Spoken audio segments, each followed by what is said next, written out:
Hi, my name is Misha and I'm working on a cozy pet game called Dracopets. Recently, I got a great feedback from my friend and it planted an idea in my head. My friend said that it would be really cool if the pets were different from player to player. So it feels like this is my pet. It's not I have the pet, I have my pet. So my pet, Mary, likes strawberry pie and she is clumsy and playful. And my pet, John, likes popcorn and he is wild and sweet. And I agree, that would be really cool. Probably the best way to express personality is through animation, which is bad news for me because I am not very proficient in animation, which naturally led me to choose a project where, it lives and dies based on the quality of the animation. I guess now I am a bit too deep in to give up on it though, so I will need to learn to be better at animation.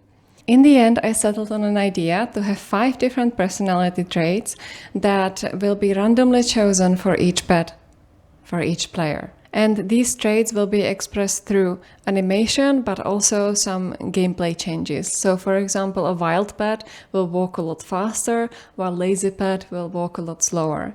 And the 5 traits that I came up with are sweet, wild, playful, clumsy, and lazy. I did not want to have anything too negative because the pets are still supposed to be endearing. So if you would have a really grumpy pet, that probably wouldn't be an enjoyable experience. While I find that something like clumsy or lazy, even though we might think about it negatively for people, it's really cute in pets. And each pet would randomly get assigned 2 different personality traits, which would then make for enough variety between the pets themselves, but also between different players. The best way to start, in my opinion, is to take inventory of what you already have. Every single pet already has 2 special animations that may, in some cases, already convey the personality trait. In some cases, they would need to be adjusted. So I created this animation preview scene. I made a little table for myself showing which animations are done and which need to be adjusted and which I need to create from scratch. And that made me realize that this is gonna be a solid workload because I have 3 different breeds right now, and then I have some sub-breeds or reskins. Those share the same animation set, but each breed has its own. And then, on top of that, I have baby versions and adult versions, and they do not share the same animation set. So in the end, I would have to make 18 new animations plus adjustments. So you might think that now you're starting to understand why I am questioning my life choices, but you don't know the half of it, because I have been into this patch for a week now, and I haven't even patched the new animations yet, or the old one. Something else came up while I was digging into the animation system. I revisited the way I created the pets before, and I realized that my implementation was neither efficient nor effective. In the past, I created this expression sheet that only had 9 different expressions in total, but it was mostly the pet looking around because the eye was baked into the expression. I would say it was more like 4 different expressions. My flexibility in how the pet can communicate with the player and what I can make it do was extremely low, and that had to change. I knew that I have a much larger rework than I initially thought. I felt extremely overwhelmed and I didn't even know where to start because there was this mountain of work that needed doing, and I discovered another mountain of work. Yes, the skins do share the same animation set, but they don't share the same expression sheet. So that means that I will have to create this 14 times. And I didn't even know what I was creating. I had no idea on how to make a good expression sheet or what I want to do with it in general. I usually find that when I feel this overwhelmed and I have the temptation to just do nothing and spend the next week procrastinating and watching YouTube videos, hello? It is because my workload is too high and I am doing way too many things at once. I postponed the new animations entirely. They are not going to be part of this patch because I need to lay some groundwork first. And then to reduce my workload further, instead of putting the pressure on myself to get all the expression sheets done for all of my pads, while I have no idea how I want to structure it or what I want to do with it, this week I will only focus on one version of one pad.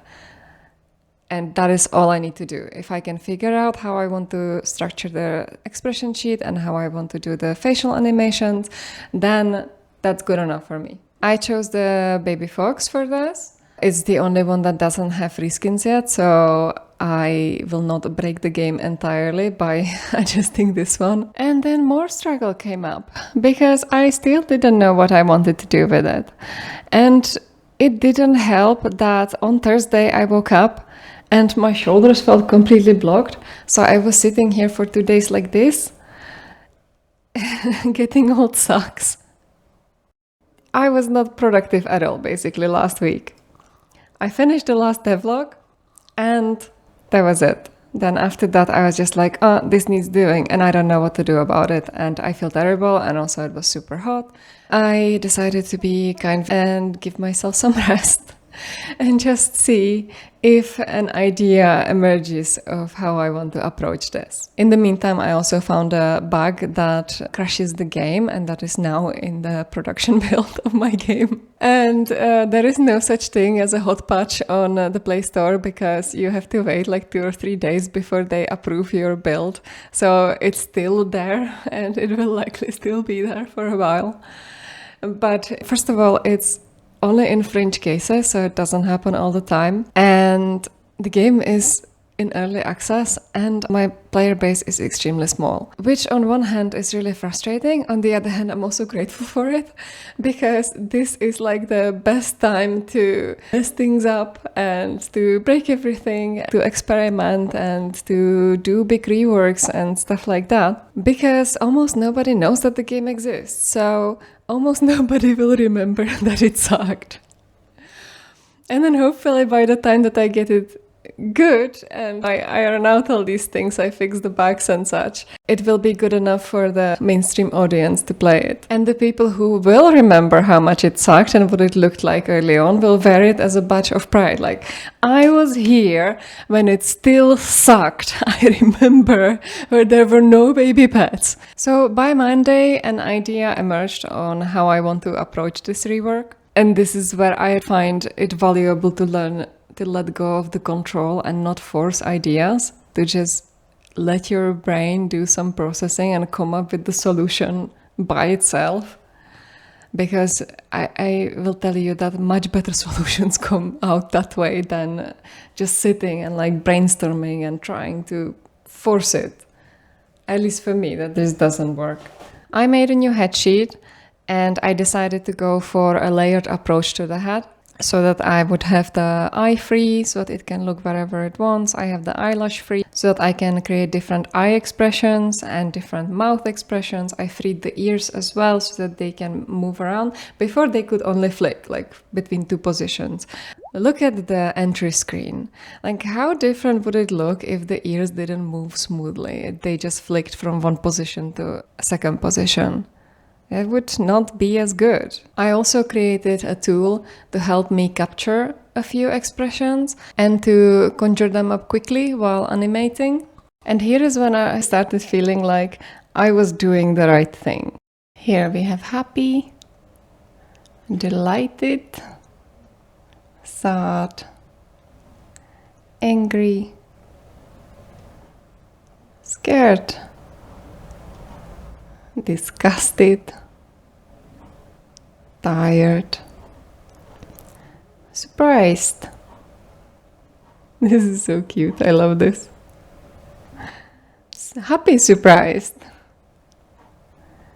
awkward. And the list will probably expand way beyond this. I am really excited about what kind of possibilities this will unlock going forward. Because, for example, now that the eye is free and I made it in grayscale, I can randomize the eye color. So it no longer has to be one color for everybody. So let's say that my forest, the fox, has green eyes, and yours has brown eyes, and somebody else's has purple eyes or blue eyes.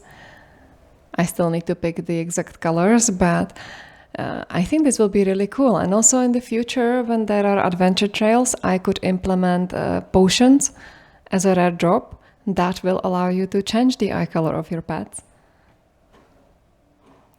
Another thing that comes up as a possibility now is that when the pet is idling, it could look wherever the player taps, so that the gaze follows the finger.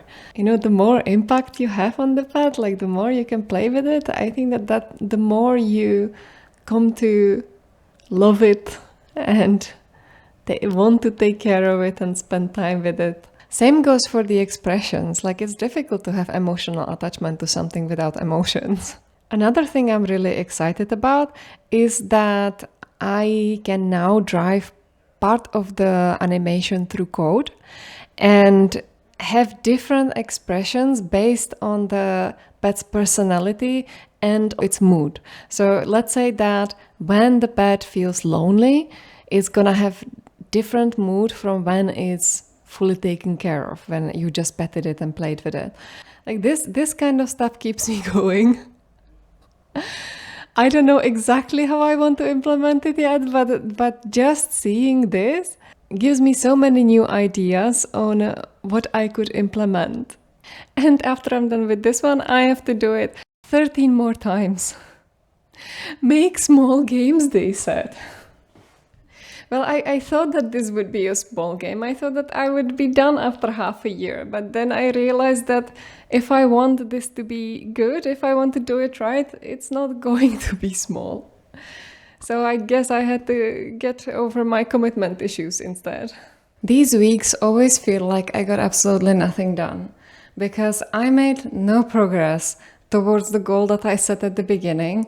And all of this is just laying groundwork and reworking things that I didn't even know needed reworking. On the other hand, in my experience, creating the system and making it replicable is the bulk of the work. It takes significantly more time than replicating it to all the other instances where it's used. It is time well spent, and it will make the game feel fundamentally different. It will be much easier to feel for the pet if it's more expressive. Like, there is a reason why, if you look at kids' cartoons, the expressions are always very exaggerated. It is so important. I honestly don't know why I didn't do it earlier, but I'm doing it now, so it's good. I just have to get over the feeling of, oh, I was not productive at all this week because I didn't do the thing that was on my list. But I did a lot. It's just that it's this kind of invisible work, and there is a lot of invisible work in game dev. And there is still a part of me that is thinking, have I just wasted an entire week working on something that doesn't even matter? Should I be doing something else? Should I be implementing new systems and adding more content or something? I need to learn how to validate myself. No, you did great. It's important to get this right. There. All right, time to get back to work. Thank you for watching, and I will see you around.